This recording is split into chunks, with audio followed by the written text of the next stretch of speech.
Good night, Belizeans at home and abroad. My name is Leonard Brackett. Uh, this is the Belizean Affairs Show number 399. 399. One more to 400 as a benchmark or milestone. Uh,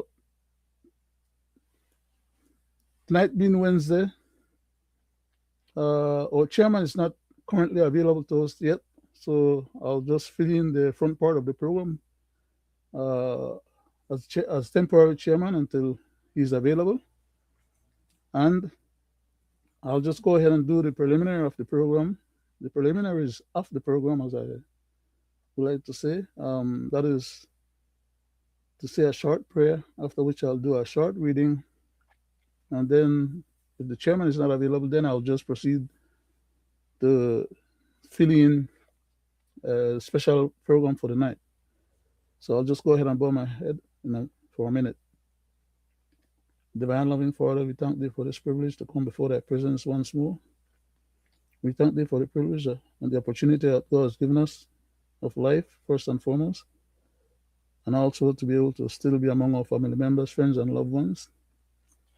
We pray that thou mayest accept our humble expression of gratitude and thankfulness to thee, and that thou would continue to guide and protect and bless us, and our children, grandchildren, great grandchildren, and our extended family members, brothers, sisters, cousins, uncles, aunts.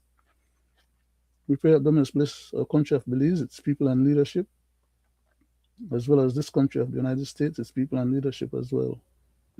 We pray that thou mayest bless the rest of humanity, loving Father, thou knowest our hearts, our desires, even our most secret thoughts. Please continue to abide with us, look after us, guide us.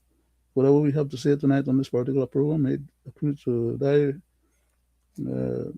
divine purposes, as well as some positive public benefit to our countrymen of Belize, Belizeans at home and abroad, and others. For we ask these mercies in Jesus' name. Amen. Thank you. I'll just then proceed to read a short paragraph from the Bible. I just open up the Bible and I'll just pick a quick verse here. Let me see which one is. Oh, those are all long. I need a couple of short ones. Okay. Okay, so I'll just go ahead and read Jeremiah chapter 25, starting at verse 1. And it says, the word that came to Jeremiah concerning all the people of Judah in the fourth year of Judah, in the fourth year of Jehoiakim, king, the son of Josiah, king of Judah. That was the first year of Nebuchadnezzar, king of Babylon, the which Jeremiah the prophet spoke unto all the people of Judea, and to all the inhabitants thereof of Jerusalem. And that would be the ending of our reading for tonight. Thank you very much for allowing us to indulge in that particular section of our program. And now we go to, well, we won't get into the announcements tonight because we have a program that we're not sure if we're going to be able to get through if the chairman does shows up. So we'll just proceed with the program as hope it would have turned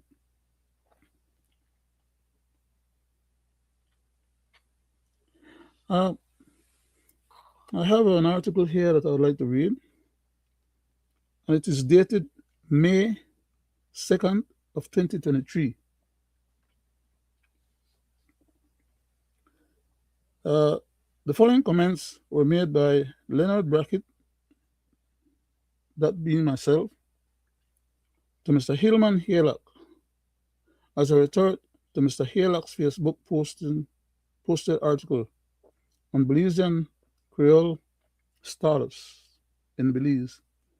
The reason why I'm using this particular article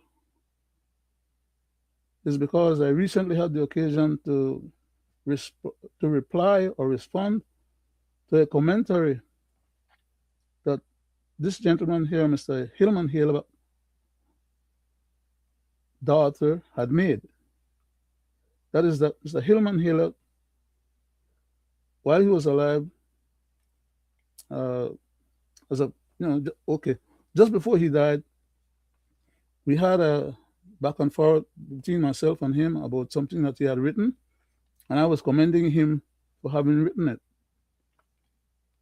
And recently, his daughter apparently came across this article and was making a short comment to which I replied in the absence of his dad on her behalf, as a further tribute to his dad.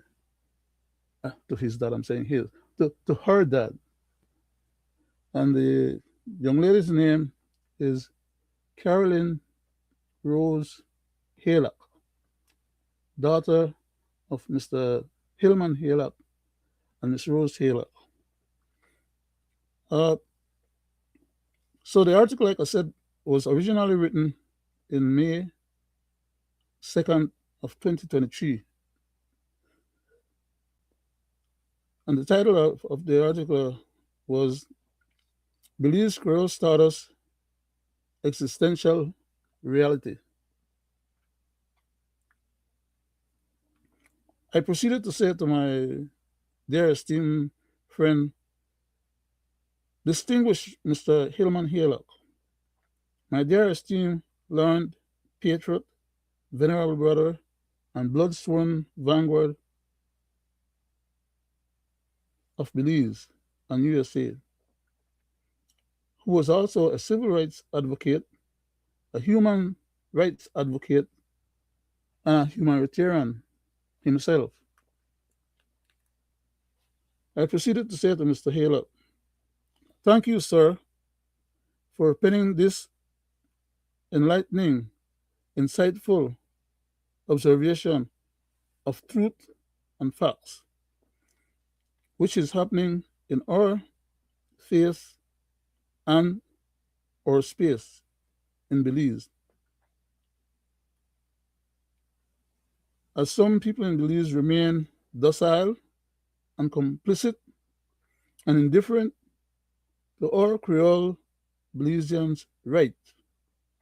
May God continue to guide and protect and bless you and the rest of your family and Belize and USA always.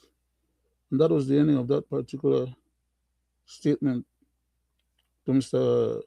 Hillman Haylock in terms of the special article that he had written concerning the present state at the time of our Belizean Creoles at home in Belize. And I shouldn't say most, but a lot of people have seen our program here on Belizean Affairs, have heard me as a speaker here on this particular program and as the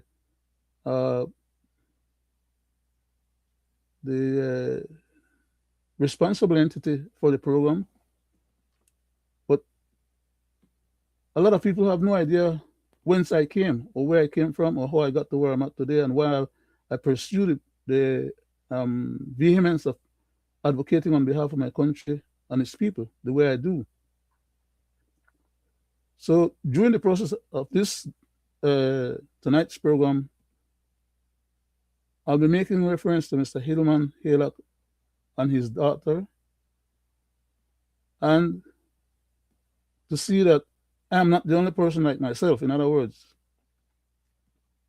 there were 7 of us as members of the Magnificent 7 core organization who signed in our blood, physical blood, an eternal contract until death with our country of Belize. That is to say, we took it upon ourselves to live the rest of our lives dedicated to the enhancement, protection, and well being of our country, come what may, even unto death. And now that my dear colleague is passed, it falls on my shoulder to do him justice, because a lot of the things that were accomplished by him, myself, and the other members of this particular organization has not been written. It's not known, or largely not known by most Belizeans. They have been the benefactors of those legacies and efforts, but they have no idea how it came about or who were the people behind it that brought it about. All they know is what is available to them to know. And many of these circumstances and situations that brought our country to where it is today, the history of which is not written yet. Let me proceed. I just a second. Let me go back one more step. This one. That's what I want. As I said, what generated this particular interest in tonight's program is I had a young lady by the name of Miss Carolyn Haylock, who is the daughter of my colleague, now deceased, Mr. Hillman Haylock. And I wrote her, like I stipulated earlier, I made a commentary on something that she had said. And I think I should just read what she had said, okay? Because she found the article that I had written before, and she went on to say, that is, Miss Carolyn Haylock said, God's, of course, I'm going to be reading this article, but it's penned in a mixture of Creole and English, okay? So just bear with me as I go through the process. She said, God's so good, Brother Leonard, Brackett, sir, love. Hello, my dad is a beautiful writer and is a just man to me. He loves Belize and always see the good in Belize and know what Belize needs. I know his heart was always home there in Belize. I am so proud of my dad. He cherished his writings and always asked me, being her, Mr. Hillman Haylock's daughter, asked me to read and listen and help him with the grammar. Now remember, she's the one relating the story, not I. My dad is so smart to me because he loves justice. His heart is definitely it for the people and the people of Belize. I can't wait to go home. I miss him and his good,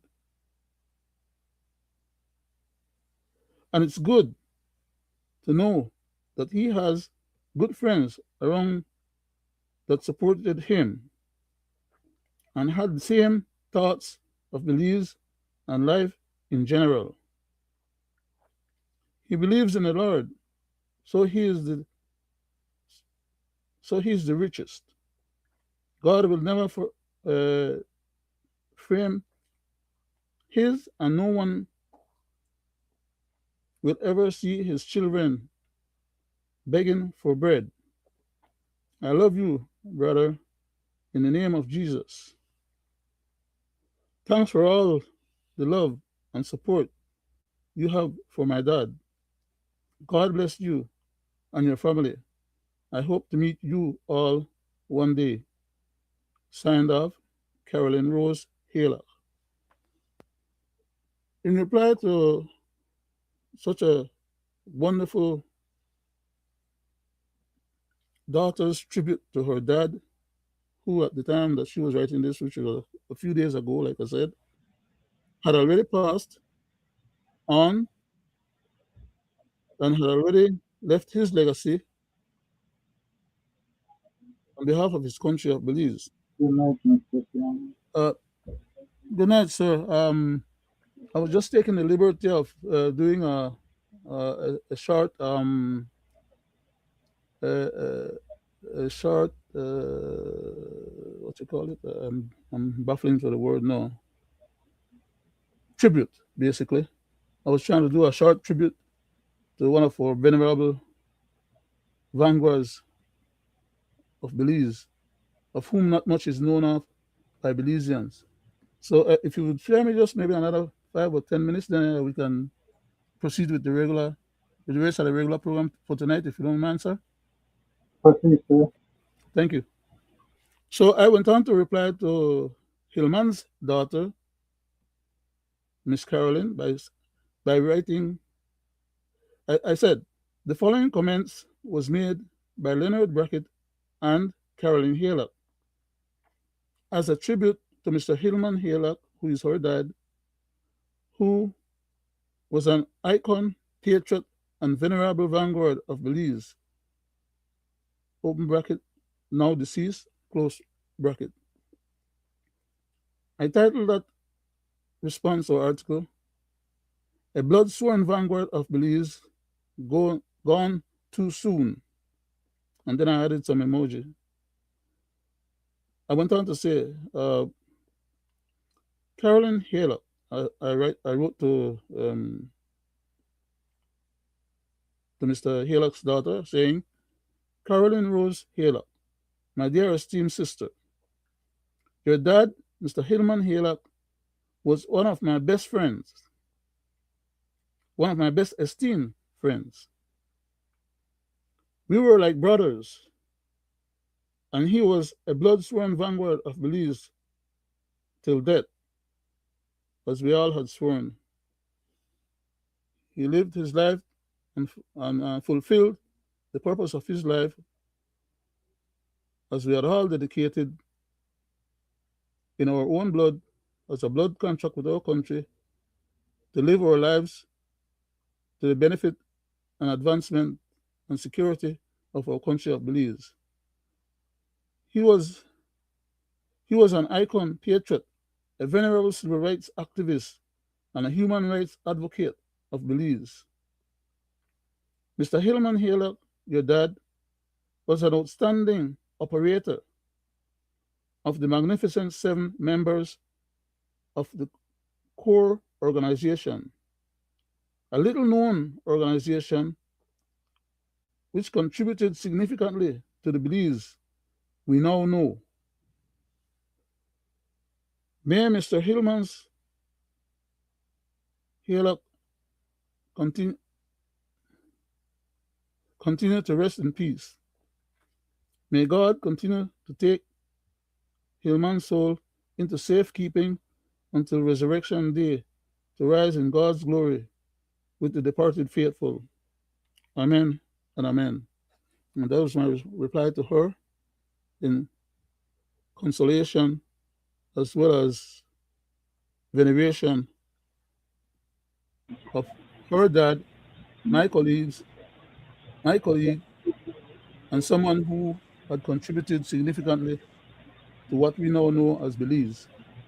I'll close with that as a tribute to him, and I'll turn over the program to Mr. Brackett, Greg Brackett, to chair the rest of the program until the regular chairman for tonight is available.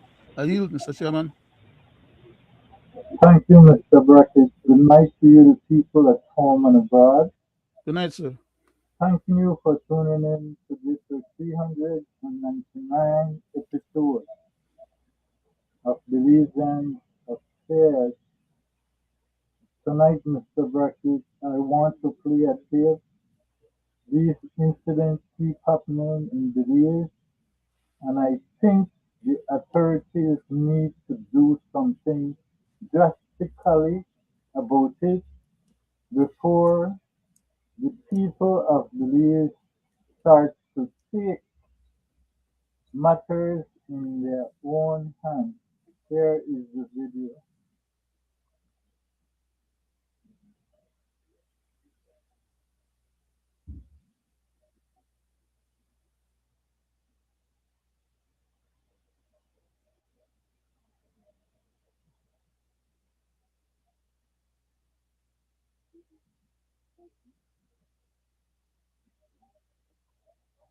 Another another mental patient or alleged mental patient has done this to a young man who was with his parents. I would say they were in the store shopping. The government of Belize needs to be held accountable for these incidents because just as how they can identify outsiders who are claimed to be gang members, it shouldn't take them that long to identify these people that have a mental capacity that need urgent housing and treatment before Belizeans start to take things into their own hand. I go to you on that, Mr. Bucky. Thank you very much, sir. It's very tragic to see these incidents repeating themselves over and over. It's also difficult and hard to accept the reality that these people are capable of thought processing on that level to commit such a heinous crime in public at that. And you could see that he picked his victim, you know. And it is also difficult to realize that the police authority and the government is in a bind because while, yes, they are responsible for looking after the welfare of those who cannot look after themselves, they just cannot go and pick up just about any and anybody off the street under the guise or the claim that they think that this person is a threat to society until that person has actually committed a crime or any of those such crimes. Then they can use that as a basis to say, well, they can either take them to jail after conviction for committing such a crime or recognizing that they are mentally informed, infirm, not informed, infirmed, uh, that then they can say, okay, well, we'll take them to crazy house, which we don't have right now. So they most likely would take any such person that they arrest to, to jail until a judge pronounced them mentally infirmed or sick. And then what they do?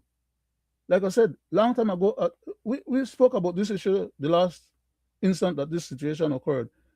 And we made mention that many years ago, they used to have a place that they call Crazy House, that they would take these people and institutionalize them. No, they don't have that. The government depends on these individuals' family to look after them and do what needs to be done for them, while at the same time allowing these people to float around in the society free to commit these crimes. It's a catch-22. But the bottom line is that why the people are in that state is because of part of the societal problem at large. That is that the government is not doing its job. It's not providing for people to succeed as is required of them under the preamble of the Constitution. And therefore, a lot of people fall through the crack. They become despondent. They get on drugs. They lose their minds, and they have no ability to be able to rationalize like we, the regular, well, I would say, like most regular people are able to rationalize and choose of their own not to commit crimes. These people commit those crimes, just it's not like somebody specifically go and tell them, go commit that crime. They do it because in some instances, like some of the real criminals, there are no consequences. We have a 3% conviction rate in the country. So a lot of people are committing crimes and in different ways. You have the ministers then hustling money from out the ministries. You have the employees then cutting deals, and hustling money that should be going to the treasury so that the government can have money to do what needs to be done. So if the money is disappearing from the treasury and not reaching the treasury, and there's not enough funds to do all the things that needs to be done, then the government turns around and say, well, they don't have the money to do all these things. They can't come up with the funds. Why? Because they're not getting all the funds that are supposed to go into the coffers, legally going into the coffers. A lot of it is getting embezzled. And then a lot of it themselves are mismanaging and misappropriating and misusing. And it seems like the more money they get, the less they do their job. But the end result is one and the same. We keep having these people on the streets not being cared for adequately, interacting with the rest of the general public and committing these crimes. And somebody, like you said, is going to take matters into their hand. Because if that had happened to one of my relatives in my presence, I wouldn't have waited to figure out whether the gentleman was crazy or not. Something would have happened to him. And that's the state that a lot of other people are getting to that state of mind. That is that they want to protect themselves. First of all, they will take the law into their hands because the law is not fulfilling its obligation. It's going and commit. The law is out there running around trying to criminalize people and play what you call cops and rubber game with the average civilian, breaking the constitution, the laws of the society, instead of doing what they should be doing in regards to going out there. And like you said, these people are identifiable that they have a problem. Not all of them are committing crimes like that. So the police, they wait till one of them commit a crime, then they go after them. They should be spending their resources to do investigation in the country and in the society, and they should be there as peace officers. Are you back, sir? Thank you, Mr. Brackett. You're welcome. But we have been speaking out on these incidents and the lack of hospitals and health clinics to service the Belizean people. And it's funny when we do that, time rolls up and when they are called out, they want to come as though they were fully backing it all along. But that is not true. And I can tell you why. Because of this. Country, this government took back the Bolido, and I take great pride to report that this first 12 months, April 2024 to March 2025, we earned $16,704,154. And I don't mention name over there, but we know who was the architect in making sure that the UDP Crony get this. We Bolido is projected that by the end of March of next year, for this second year that we have a full year of operations, it is projected to have profits of way over $20 million, Madam Speaker. Right now, what we have done, because NHI is not yet an autonomous body, and I believe that in the House meeting for December, and if we don't meet it for December, we will definitely have to meet it by January. We will have NHI as an autonomous body that can receive monies directly from the BGLL, which is the Belize Government Lotteries Limited, right? Who manages the Bolido. Right now, we send it to the government of Belize, and they pass it on to the NHI, who is under the board, the Social Security.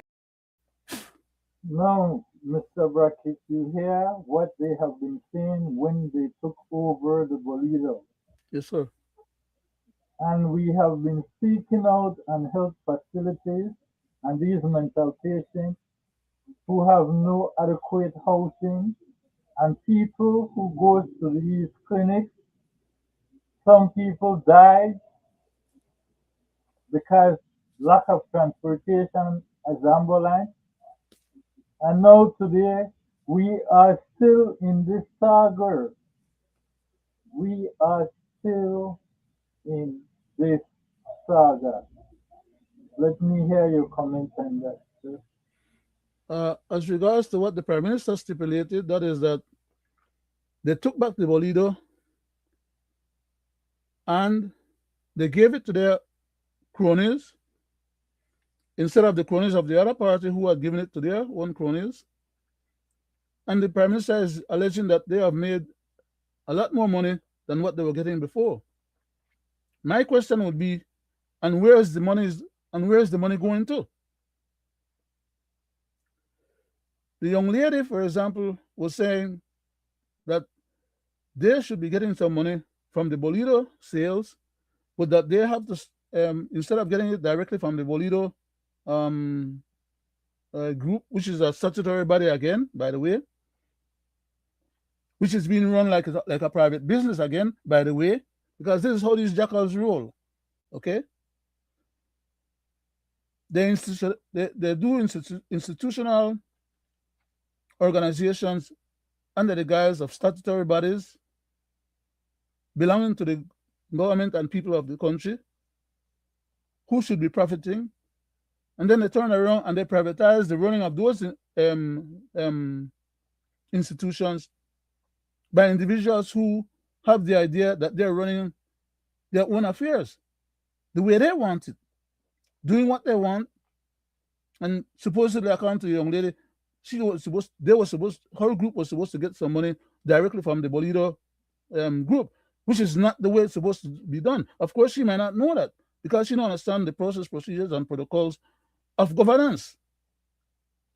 That is to say, all such monies goes for the consolidated funds, from which the House authorizes disbursement based on a budget that the Prime Minister presents. So it is the Prime Minister, also as Minister of Finance, who should, on our behalf of the country, decide how much he's going to recommend to be given to these private entities who are supposed to benefit from the Bolido sale. It's not the Prime Minister's personal slush fund. He has rules and regulations that he have to abide by that governs how these monies are dispersed. And the money does not belong to the body, the statutory body itself. They are in charge of running the Bolido scheme. But the money that comes in and goes out belongs to the public and should go to the consolidated funds. So the young lady was not saying what was correct because she probably didn't know. But the bottom line is that at the end of the day, the money is still supposed to end up with her or her group. But there's a process for it. But Mr. Brackett, that was said in 2025. And between 2025 to present, we have had people who passed because of medical institute that has nothing to help the public with.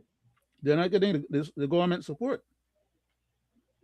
And then here we go again, sir. The poll question was simply, do you approve of the job that the Prime Minister is doing, that Mr. Here we go again, sir. I want to show you, the people at home and abroad, how these people work. because it is very funny. And let me see if this is the right here. Right here. The poll question was simply, do you approve of? No, that is not the case. But I want to go back to show you, the people at home and abroad, what has been happening with this government. Because for months we have been speaking out on this, and it has come to pass. It was in the Prime Minister's presentation on the budget, Madam President, that he said there's no taxes in this one. But what is this, Madam President, if it's not a tax? A tax on the poor people with the already high cost of living. When you resort to taxing the peddlers, then you know something is very, very wrong. All the peddlers will do is to add that tax onto their cost, and the cost of living keeps going up. Panelists gone up. When I bite last week, I couldn't share it. But, Madam President, within the concept of taxation,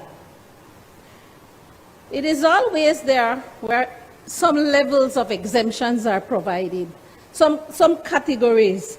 Because when you look at the peddlers and you look at the small man, it is very burdensome on any administration to manage that. The intention of this legislation is to empower the local government, both at the town and city level, as well as the village level. Additionally, the intention is to give them a clearer and more consistent stream of income. This is a commitment that was made by the government in Plan Belize. It is clear that there are a number of errors, sections that are cited that need to be corrected. Senator Herrera and Senator Williams raised some issues of policy which can possibly be looked at and considered.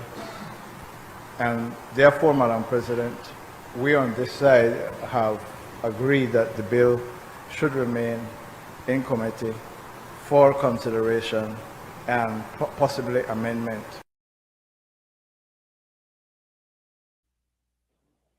Do you remember that, Mr. Brackett? Yes, Mr. Chairman. And we spoke about it at length. At length. On more than one occasion. That gentleman, for all intents and purposes, I could use the word lie, but he was not outright lying. He was misconstruing what he was intending to convey, which is, as far as I'm concerned, among to the same thing as lying. But what the gentleman was doing was playing with words, conflating circumstances, acknowledging that what he was presenting had deficiencies, that the other senators had pointed out some of the deficiencies, and that there were wordy comments to the point of maybe having to make some changes of what he was trying to present as their bill. But the bottom line is that what I was concerned from then until now, I'm still concerned that the powers that they were trying to give to the city council and town boards and village councils was powers that would allow those entities to raise their own financing means for their jurisdiction out of the pocket of the people who live in those communities, which is a double taxation because the government was already taxing those people. And the government was trying not to give back the money that they normally get as taxes to these communities as part of the community subvention. They were going to keep what they get and turn around and give these people additional powers to levy additional taxes on their own, so that the government could be looked at and said, well, it's not the government, central government doing the taxing. It's a local community that needs those extra revenues doing the taxing. Why they need it? Because the central government is not giving them or will not be giving them their subvention. And once they start generating their own financial streams, that relieves the government from having to give them the subvention, so that the government could have the extra funds to do what they want to do with it. I see Mr. Yeah, thank you very much, sir. Let me just stop for a second and give Mr. Morrison. Good night to you, Mr. Morrison, or good evening to you, sir. Thank you for stepping up and sharing with us tonight virtually here in Belizean upstairs. Sir, you have the floor to introduce yourself. Good evening, gentlemen, and thank you very much for the invite to Good evening, be Mr. part Morrison. of. I think this is 399 of Belizean current affairs, right? We're getting there to 400. I think Friday's show will get you there, right? Hopefully. Yeah. So thank you very much for inviting me and being part of the discussion this evening. And so thank you again. You're always welcome, sir. Can I continue, Mr. Chairman? Yes, continue, sir. Not for too long, because I just want to do enough so that Mr. Morrison gets a flavor of what is it that we're trying to talk about, no? Right. As I was saying, the government had then proposed to give these city councils and town boards and village council the power to raise their own taxes. But then they decided, okay, well, since they had objections in the Senate on the matter, the unelected one, all-powerful government, leader of government business in the Senate, Mr. Courtney, said in his presentation that they was going to send it back to the committee for discussions and hopefully make the changes. And since then, I haven't heard it came back to the legislature for final passing of that matter, unless they did that in one of those hurry come up 3 readings of the bill on one day thing that, you know, like they always do, and then we don't hear about it, or the public is not apprised of it. It might have gone under the under the bridge. But the bottom line is now these entities, like for example, the Belize City Council, are now claiming that they want to implement that particular type of policy to be able to raise or generate more revenue. Why? Because they want to pay themselves more than almost twice what they were paying themselves before. Nobody in Belize City is earning a salary that pays them twice what they were getting last week or the week before or a month before or even a year before. So how the hell are these jackals going to think that they can just squeeze people with this so-called authority of taxation and levying taxes to whatever level and numbers they want? 200%, 300%, 700% in one instance. People in taxes down from 2,500 to 28. Right, right. There's something seriously wrong with the minds of these people. They're becoming extractors. They're doing it. I yield back, Mr. Chairman. Mr. Brackett, you are correct, because I want to say this, and I know Mr. Morrison will be able to vote on what I'm saying. When the government was trying to pass this legislation, they got up and said they would tax nobody, including the federalites. But they made it sound as though everything was going to work out the right way, and taxes would remain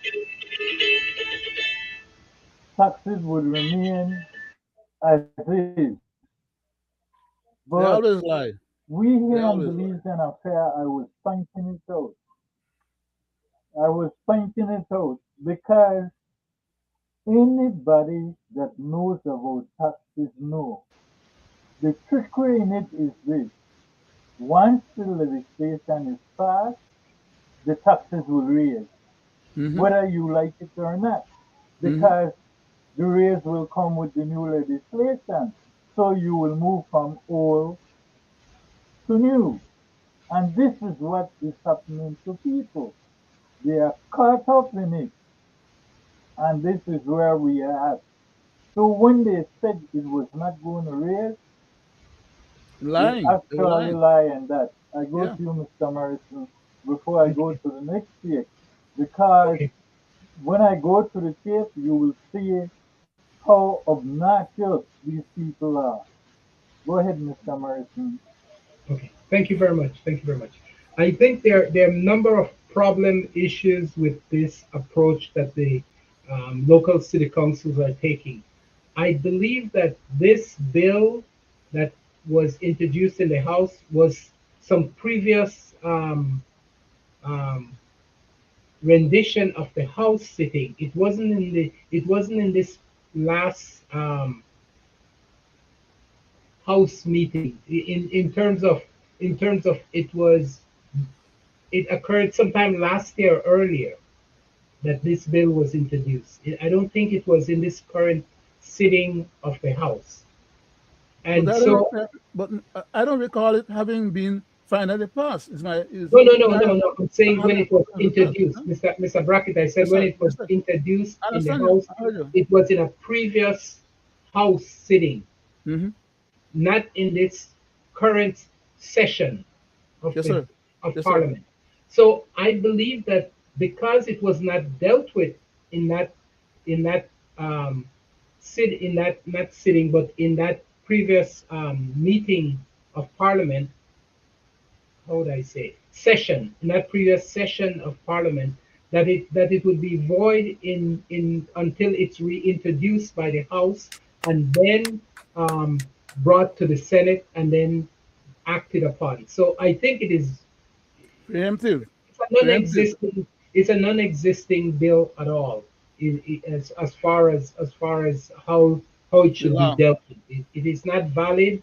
It was not passed by the Senate, and the sitting and the session of Parliament has overlapped, Yes, have sir. passed by. So this is not a valid bill, and it should not be acted upon by any of the local councils. They are correct. The other issue I have with it is that I understand from some discussion I had that also this bill um, was not to be taken up in the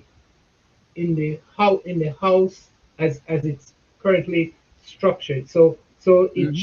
it shouldn't be at all part of the consideration of how we could Right. act on It was this. never attempted. No So it Yes, authority. cannot it was be never said. it cannot be law. No authority And, behind it. and also what I wanted to say is that um, in the way the bill was introduced at that time, it would have not caused any property tax or rate to go up more than 10%. And so that they are now structuring it that you could have hundreds of percent of increase in your property tax, I think Crazy. is Outright very crazy. problematic for the way it's being even viewed, even though it is illegal. Thank Do you you. follow what I'm saying? Yes, sir. Yes, sir. Right, Very right. clear. Mr. Morrison, you are correct. Because I want to see this, and as we do here in Belizean affairs, we show and tell, and they always tell on themselves. If you are passing new legislation because you need taxes, right? Taxes is what run the country anywhere in the world, right? How ludicrous would it be for you to tell business people if they move some of their seating, the tax would be less when you are raising the tax to get in money to help run the country. I want you guys to hear this, and then I want to have your feedback. DUI smoothie craze was rumored to be a casualty of the high trade license fees, but they told our newsroom that their closure had nothing related to the Belmopan City Council, which they described as having been helpful in keeping them afloat. Instead, it was due to income taxes. As for Clivia Hotel and Rich Cafe, the headline said that the closure was forced by the increase in trade license fees. But again, the owner, Oscar Bao Chen, told us that they are retiring and moving back to China. But the public is still skeptical about these fee hikes and the effect on businesses in the capital. Yesterday, Mayor Kawich explained that businesses knew the change was coming. We had started reaching out to different businesses from early last year. Some businesses went through this same type of analysis in the 2024 to 2025 year, and now with the 2025 to 2026 is when we are having this more businesses possibly seeing an effect. But let me just again clarify that these increases are 99% of the cases because of a correct assessment now being done. We do have other cases where businesses have relocated and with this relocation, sometimes the business space is greater. So obviously the greater fee would take effect. Still, the mayor of Belmopan is encouraging owners to work with what they know they need. But in a majority of cases, the business can make adjustments to make it smaller. For example, restaurants. If you have 10 tables and you know as a business you don't utilize 10 tables, because of your business layout, you are paying for the use of 10 tables, even if you don't have that customer flow.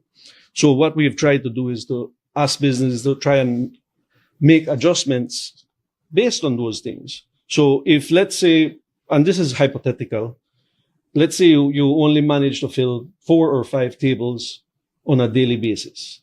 You're paying for extra space that you don't need to pay. And this is where I want to stop it there. Make it make sense to me, Mr. Morrison. Well, I hear what he's saying, that a manner in which the businesses can reduce the taxes by adjusting their actual fill rate with the allowances they're being given for that space. So that makes sense. If you are a business and you had 30 tables, but you know on a daily basis you only fill 25 tables, then you could. I don't know what it means, whether you remove those tables and make your space look empty, you space them out a little bit more, or you just curtain off that area temporarily and operate as if you have that number of available spaces. I've seen all those type of options in restaurants here in the United States, and I don't know the reason why they do it, but I've been to restaurants at time where areas are curtained off and they seat you within a certain location in the space. So I don't know how they intend to fulfill that requirement, but it does create a little bit of chaotic situation for the businesses, and as they try to operate their facilities. Mr. Morrison, isn't it true that if you are doing that, you are losing economically? Because businesses, especially restaurants, only get a full restaurant come the end of the month or the 15th or any. when people get paid. So how can you work within that to make a profit? Well, That is why I said just before I play the tape, if it was about taxes and the collection of taxes to run the country, why would a mayor say that business can do it? It means that they actually want to penalize these businesses. Isn't that true, Mr. Morrison? Well, I didn't understand it as such. I understand it as a way to, that, like I said, if a business had seating for 30 people, but on a daily basis, 90% of the time, they are only seeing 25 or 20 customers. What I was suggesting, and maybe would work, is to curtain off that area, or rope off that area where those other 10 or so tables are, and seat the incoming customers within that area that's available. I don't know how practical and how that works, because sometimes, sometimes I go to a restaurant and I choose a far off area, and I said, I want to do some work, I want to have a private conversation. Could I sit in this far off area? So I guess it becomes a little disruptive when people are going to be told, no, you cannot go into that area for whatever those circumstances, as the mayor had indicated, is a possible option. So I see it as a little disruptive, but I don't see it as penalizing, and I don't see it as as um, any way violating the law in doing that. But I know it could be disruptive to the normal operation of the business. It does offer that possibility. Thank you, Yes. Mr. Morrison. Right. Then, as I said before, if you are being taxed on the amount of seating, economically, how can it profit you? Are they going to come in and say we will only tax you on that day that you have a crowd for all those 10 tables? I Mr. go to Chairman, you, Mr. Brackett. I want to go back to uh, I want to go back to the previous questions that you had asked.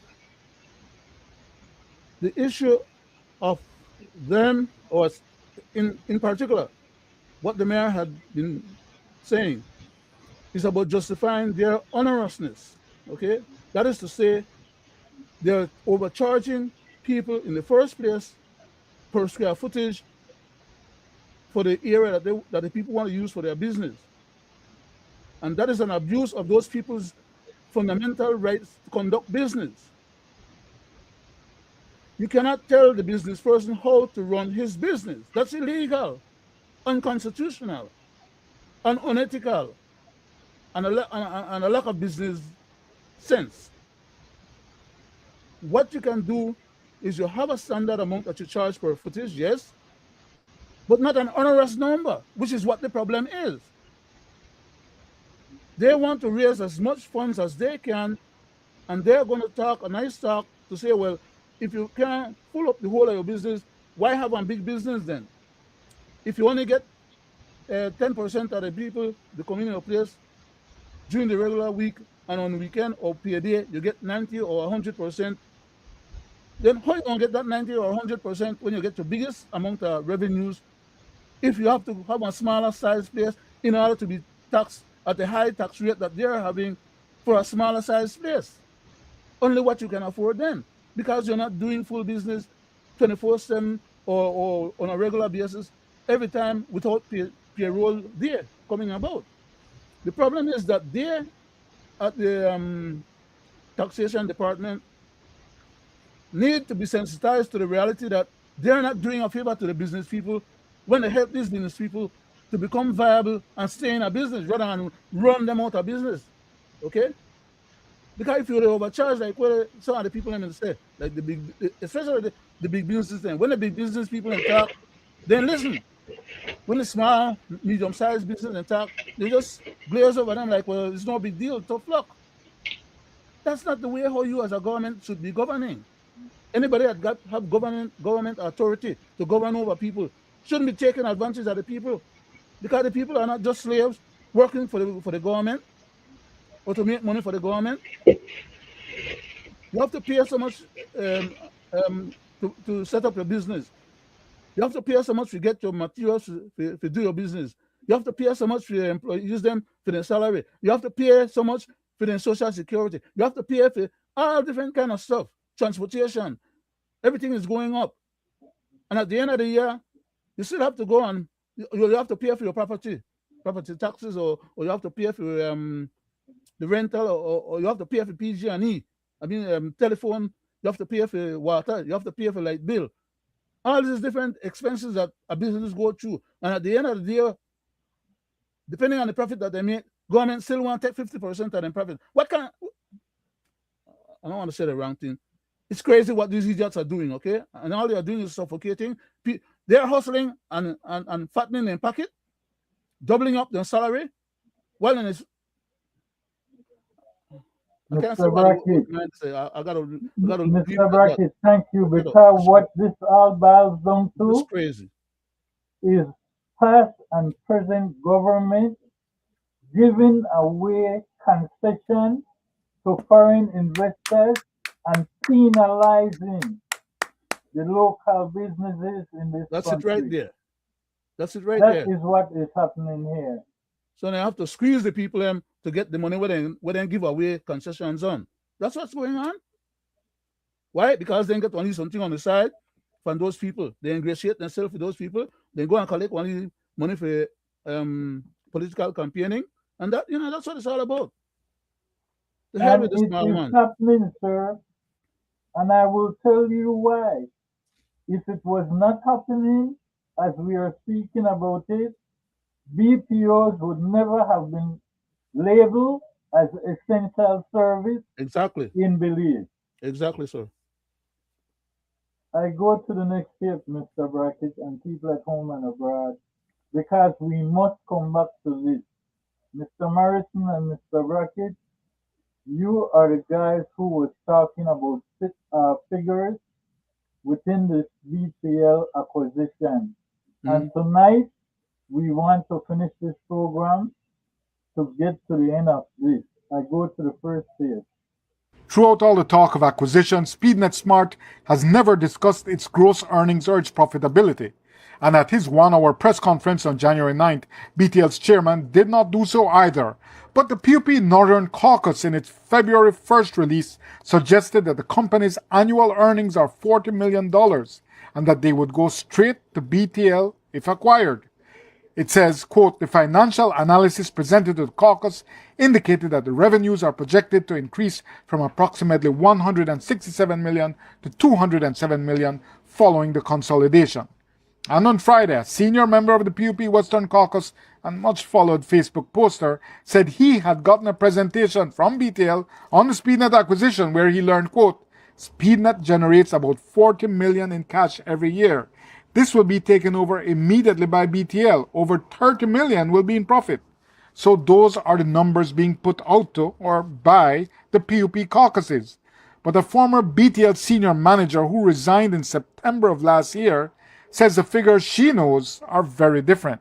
There's not a lot of public information about Smart because it's privately owned, but when they have to do some of their things that they have to put out because they're a global or they need to register themselves, they're making between $11 and $15 million a year in revenues. What are we buying this thing for $80 million for? 7 News has since obtained documentation which supports Turner's findings. These are the annual license fees SpeedNet paid to the PUC from 2016 to 2019. They are calculated as 1.5% of gross revenue. $216,815 in 2016 is 1.5% of gross revenues of $14.4 million. $204,980 in 2017 is 1.5% of $13.6 million gross.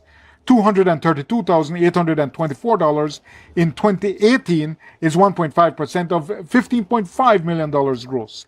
$202,808 is 1.5% of $13.5 million gross in 2019. That's a trend of $11 to $15 million annual gross revenue up to 6 years ago. So how does it get to a solid $40 million just a few years later? Is it that revenues have increased by 300% in the past few years, or was the company under-declaring to the regulator? Or is the 40 million that's being bandied about by the PUP just an imaginary figure? I go to you, Mr. Morrison. Oh, man. At least we're getting some semblance of what revenue is. It still doesn't tell us what profit is, and that's because they haven't disclosed it. We cannot and we should not be buying this company, BTL, and I say we because I'm a shareholder in BTL. It should not be bought if we can't have disclosure on what the revenue is and what the profit is. That is what determines a fair price for this company. And until they can somehow provide that information to the public with full disclosure, backed up, when I say that I mean backed up by taxes, backed up by other public records and disclosure that they have and would have filed with the tax and treasury department and the banks, then we cannot in good conscience of spending the people's money make this purchase. And so I repeat, it seems to me that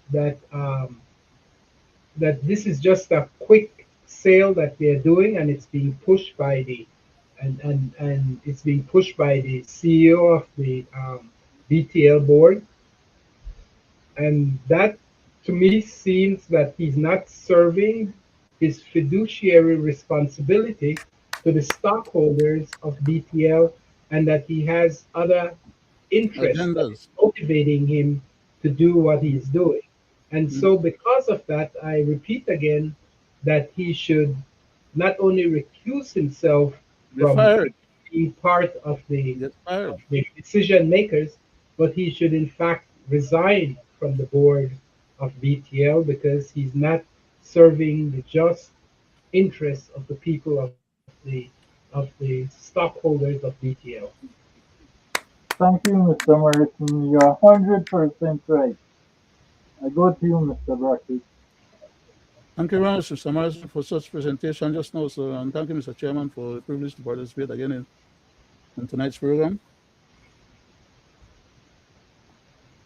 If you guys will recall, and the public will recall, for all intents and purposes, what Mr. Mr. Jules Vasquez, I'm sorry, I'm going to get beat over my head now for having done what I always disagree with, which is to conflate or misattribute things to the wrong people. So Jules, I'm beating over my head when he gets me. Anyhow, what Jules presented was similar to what I had advocated on the last couple of times we dealt with this subject matter. The only difference is that he presented his information based on information that was provided to him, and that information that was provided to him is suspect. As for his own conclusion, which is when he said, or did they actually provided information that was not correct in order to pay less taxes? Because how could they have gotten from the low number that they should have been at and that they were reporting at, as a matter of fact, to the higher number now that they want to sell this stuff to us? And they don't want to provide us with any other information like what Mr. Gregory Morrison was stipulating, that should be part of due diligence on behalf of BTL board members and the BTL corporation before they acquire any kind of assets on our behalf, and then turn around and tell us, well, they're doing this deal behind the scene, and we, the public or the owners of the shares, whether our shares is voted on our behalf or not, that we are not entitled to know anything that they're doing because they're a private corporation. Are they sick in the man, or are they just outright evil? Because no way should they be, if it was their own personal business, they wouldn't be running it like that or causing it to fall in such a scenario. But yet they're going to try and bamboozle us into accepting the premise that a number that was thrown at them as a selling price is what they're accepting as the selling price, and that constitutes due diligence. They need to be fired because in the first place they started out on the wrong foot, lying to us and trying to pull a fast deal on us to ingratiate themselves with somebody else. Okay? From the very first time Mr. Lizarraga was put in that office, I pointed out that he was put there to run BTL in the ground so that BTL could fail and they turn around and sell it back to Mr. Ashcroft, who actually is the person that really wants to own it. Because he never want to own Smart. Smart was just a little thing on the side to play around with until they could have gotten back their hand on BTL. And the purpose of having BTL running the ground is to turn around and sell it back to him. Because that will be the outcome at the end of the day if they continue with the same chairman and the same board. The Prime Minister, in his own word, has already told us that, and Mr.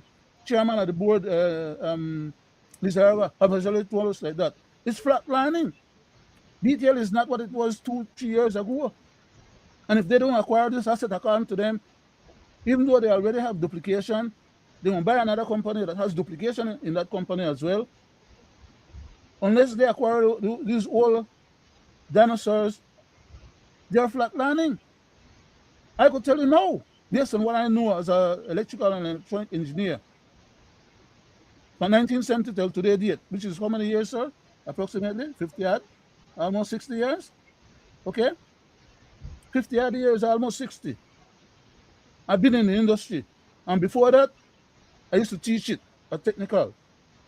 So I'm not green behind my ears, and I'm not an ignoramus person to talk and to verbalize and to say things where I don't know nothing about.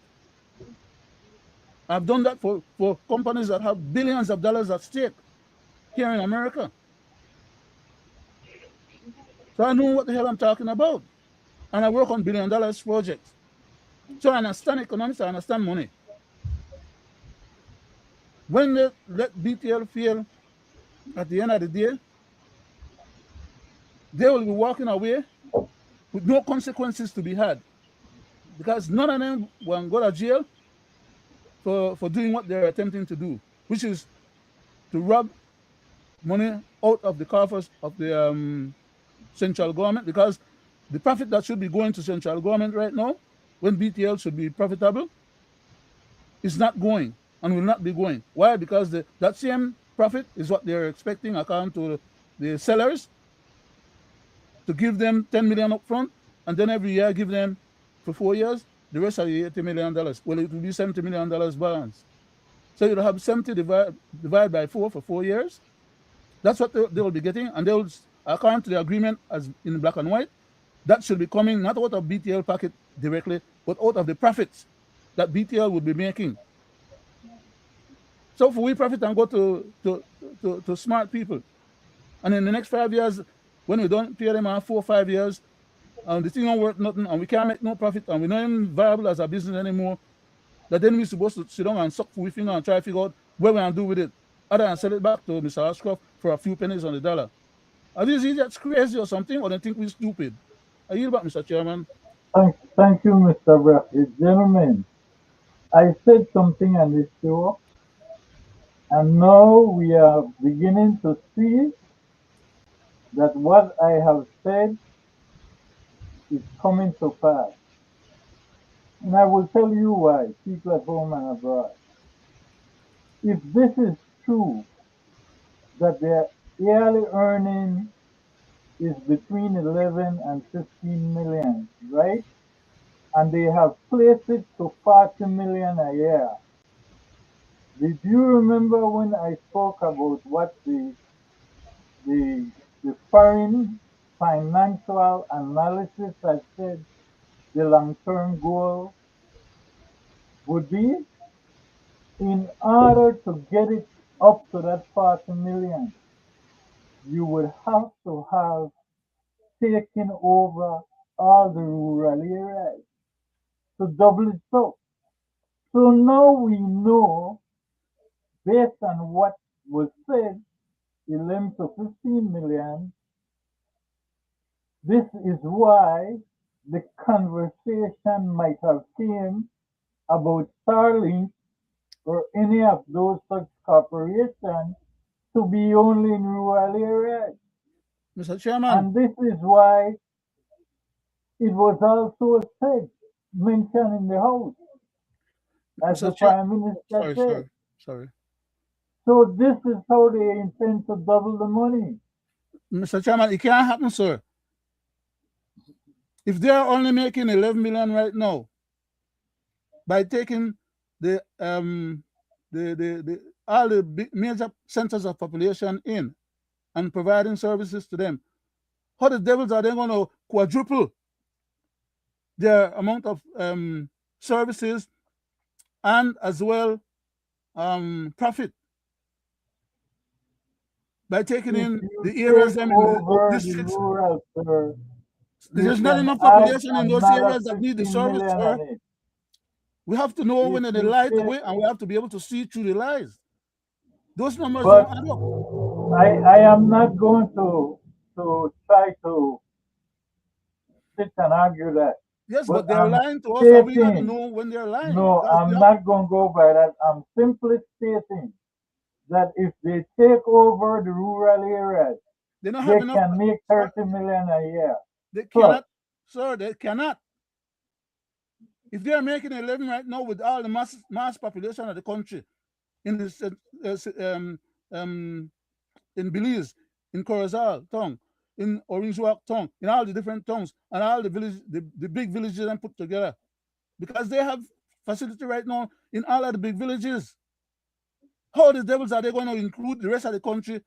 Which is Brackett, the district of the country. At where are the profits coming from to pay? If they take over the rural, it will be jointly joined between BTL and Smartster. It doesn't matter. So the economy of scale is not there, Mr. Chairman. That's what I'm trying to explain to you. The economy of scale is not there. They don't have enough people to service in those areas. Those areas are sparsely occupied by human beings. Then you are forgetting, sir, rate increase. You are forgetting a lot of things. Sir, I'm not forgetting nothing. I'm not going to debate. I'm making a definitive statement. I'm making not going to debate on that. Process of how you calculate this, because I want you guys to hear what this gentleman had to say in regards to social security. The $650 million that was invested in BTL was so excessive that even the current investment in Social Security with the dividends that they get is so small that it's not to pay back or recoup the investment. So we're still paying the price for that decision. So we see the acquisition by acquiring $650 million was paid for 2/3 market share. Now, $80 million is being paid for the 1/3 market share. So we see that as reasonable. It doesn't mean that we're happy with the initial way it began, but now we're saying, okay, if we can recoup the money, why not go ahead and pay the $80 million for the 1/3, consolidate that market, the mobile market. It's in our national interest to make sure BTL is sustainable. Despite how we feel about it and how it came about, right? It is in our interest as shareholders to make sure that we get a better return, because once BTL, because right now they're flatlining because it's a mature market, and both Smart and BTL are fighting each other. We'll give you one example, roaming. Roaming used to bring in 15 million, but because the foreigners play BTL against Smart, they keep whittling down. They went from 15 million now to 5 million. And if they keep going, they'll probably get like almost zero, because one offers a better price. Next year they come around, they offer, and flip-flop. So I'm saying with this acquisition, BTL will be able to immediately charge 15 million to foreigners for roaming, and therefore automatically have $10 million on the books. That's just for one package within the context of their product line. And so we feel that the way the deal is structured, no money down, 4.5% interest while that due diligence is being done, and then having been able to operate the organization, you can use the profits from that organization to pay back. No, you heard this gentleman. I disagree with him. He is looking out for BTL and not for Social Security, which is the people's money. And how much time has Social Security been burned? How much time has Social Security bailed the government out? The government couldn't even refurbish the Supreme Court. 500,000, I believe, had to come as a gift from Social Security. How much time has the people money from Social used to bail out others' entities? And even when they make bad deals, have not gotten it back, like a 4 point something million that we keep speaking about, that could have been going to the people who is failing to get anything right now as we speak for their help. I go to you, Mr. Morrison. Well, I don't know the name of that gentleman, but I know he was dealing in misinformation. He said straight up that Social Security paid 650 million for 2/3. Well, Social Security does not own all the shares of BTL. They didn't pay 650. The cost may have been 650 million, but a portion of it is owned by small taxpayer shareholders. And so I think that amounts to like 21% or something like that. And I think the government still have some shares in BTL. And so it's made up of some shares by the government, some shares by small shareholders, and some shares by Social Security. So with that portion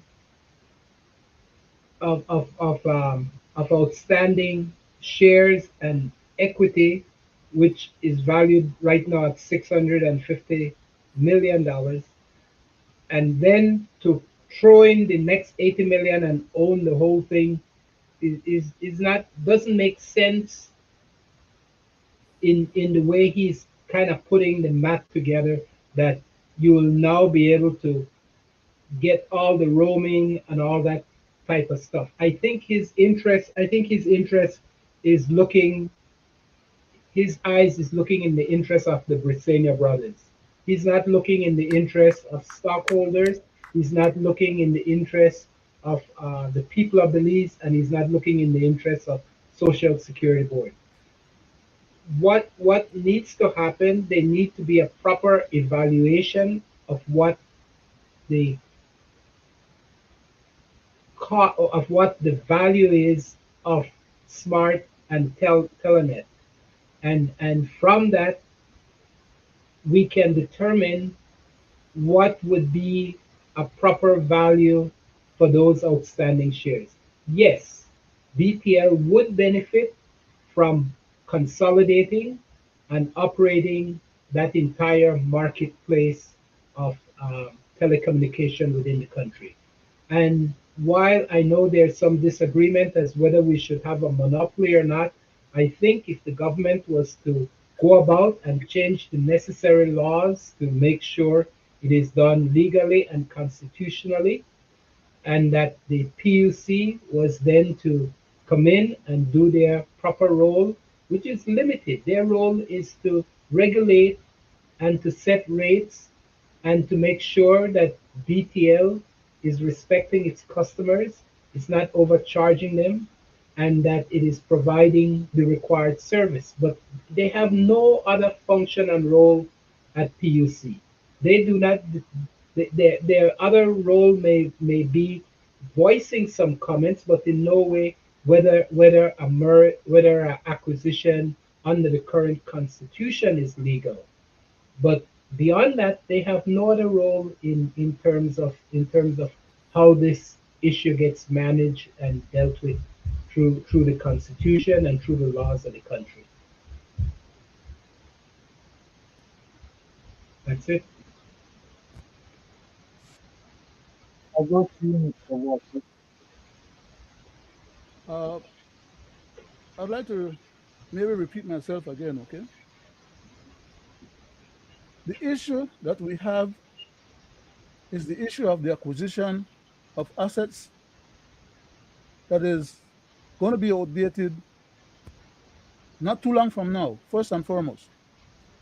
So, as the young lady who used to be one of the managers them at the company at BTL had said herself, she don't see why is it that we are even trying to buy this asset.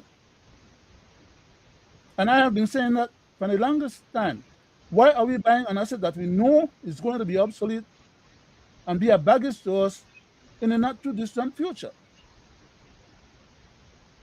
If they don't want to sell to some other private organization or individual or entity, then just let their business go under, like most other business operations do. They go under when they don't have a buyer or when they don't want to sell at a market rate that attracts buyers. That's their responsibility. It is not for us to rescue them. I'm sorry, Brigitte, could you do me a favor? Pull this door for me. Yeah, thank you. I'm sorry about that. Yeah, we don't need to have that item.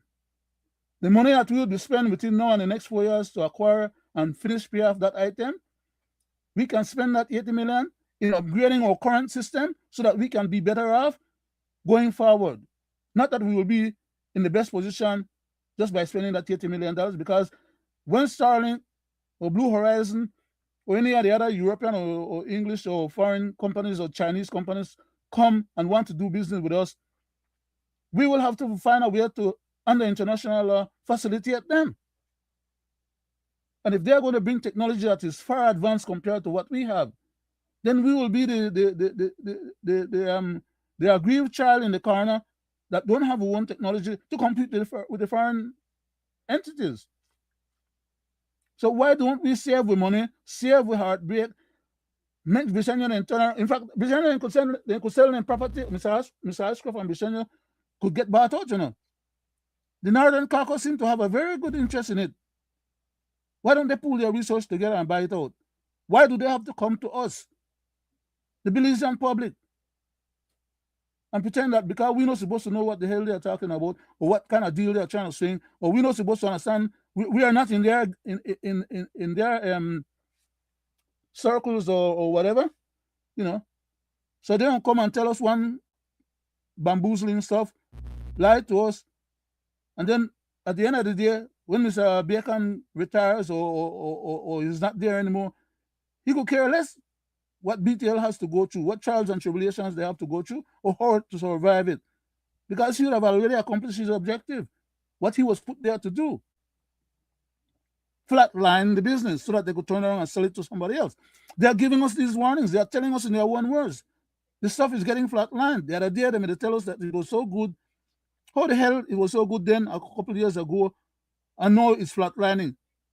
Under their management, by the way. I mean, that's how ridiculous their discussion and their verbalization of this process is.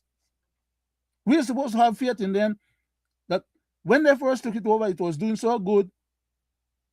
And now, a few years later, under their management, it's flatlining. So now they want to convince us that we need to buy out Mr. Belizean and Mr. Ashcroft again. And they want to turn around and go make allegiance because they're not selling us their license. Okay? That's another thing that they clarified to us recently after they have the resistance. It's not the license that they're selling. So for all intents and purposes, PUC don't need to get involved. They're just selling us some shares off the book. We could get those the value of those shares not off of their book. We can get it on our one book by those people who used to work with them when they go under, have to need their service, and they could come to BTL and get their service. And the government offices, when there is no smart available, if they go under on their own or they sell to some other private entity, we could turn around and do the same thing what we did when Belizean take and give smart free government contracts. Give back free government contracts to free government company. Look out for ourselves first and foremost, and stop to put yourself in a situation where they get taken advantage of. That's my concern. BTL, smart assets is smart assets. They could sell to whoever they want. And like I said, Northern caucus seem to be interested. Why they not get the other Southern caucus and the Central caucus and the Western and all the other caucuses them together and they buy it out from Mr. Belizean? If it is so good a deal, then one then party leader enrich yourself, help and enrich yourself, but on their dime, not on ours. That's my concern. I yield back, Mr. Chairman. Thank you, Mr. Brackett. I want to say this right You're welcome, because sir. no one is speaking about this. Back in 2005, Social Security Board lent a company called Sunshine money to buy shares in BTL with a loss of $30+ million that nobody is speaking about. And here we go again. That was to buy shares in BTL in 2005. And here we go again.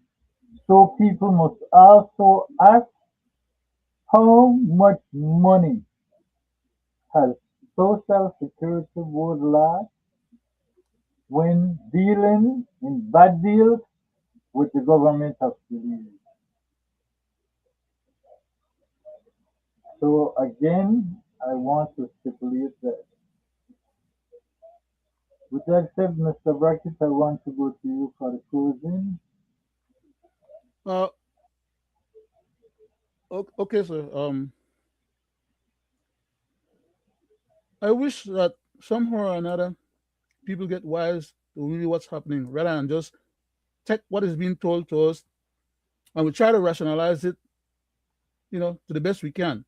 Because what's being told to us is just something being told to us so we could get out of these people in their face. Okay, basically, they just give us something to get the hell out of their face while they move on. Because as of right now, Mr. Belizean is of the opinion that so long as his ministers they don't talk to the public and to any news people about this matter and tell them how cabinet feels, even though the people have a sense of what's going on behind there, they know they have problems. All he's trying to do is to slow down the momentum that was coming up against them by silencing this thing a little bit. But at the end of the day, he's still hoping that this deal will go through. He didn't tell them abort the process. He tell them to slow down, right? Because he's still hoping that somehow or another, at some point in time, after the heat dies down or slow down a little bit, he will get his deal. He and Mr. Ascroft have already decided what's supposed to happen. And he holding the government control over all those statutory boards should be able to have the ability to swing that deal. And that's what they were attempting to do. They never thought they would come up against the kind of resistance that they're having and that people would be explaining all these things that they're refusing to tell us, and people are able to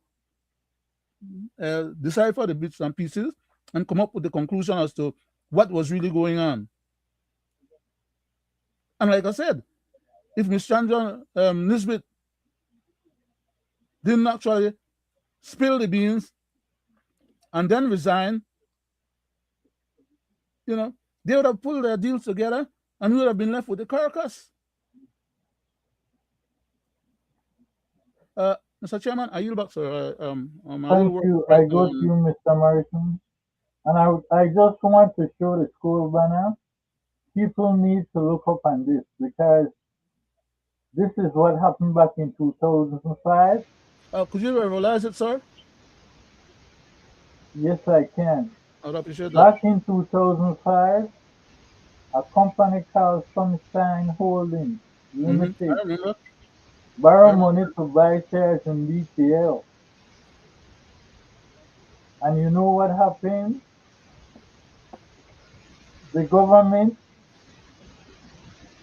took over those shares and Social Security did not get paid back any money for it. So I hope people out there will look that up and see the So, mess that we were in Mr. Chairman, because of bad deals. does that mean then that Social Security won't have that money available to give to the people that make claims against Social Security?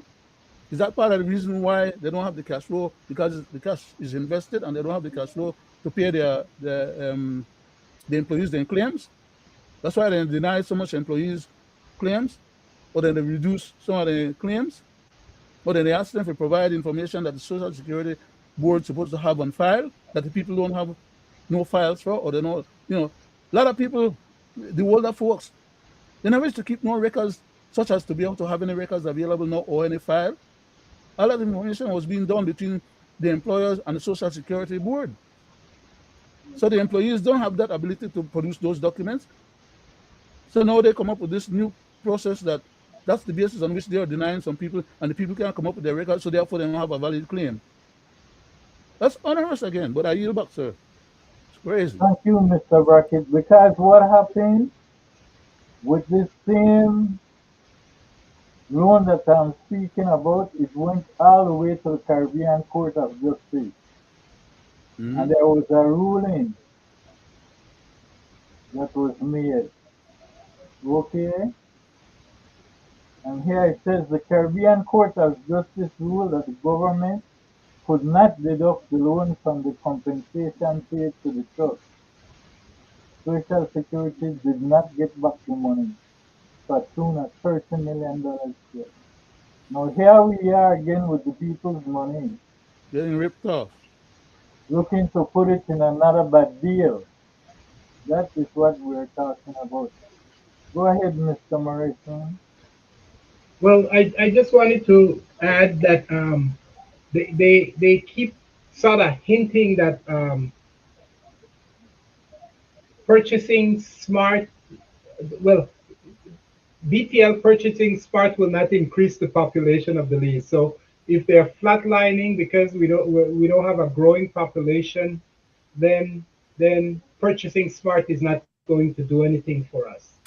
But for the most part, most telecommunication companies are locked with a population. They're locked in, and wherever that situation is.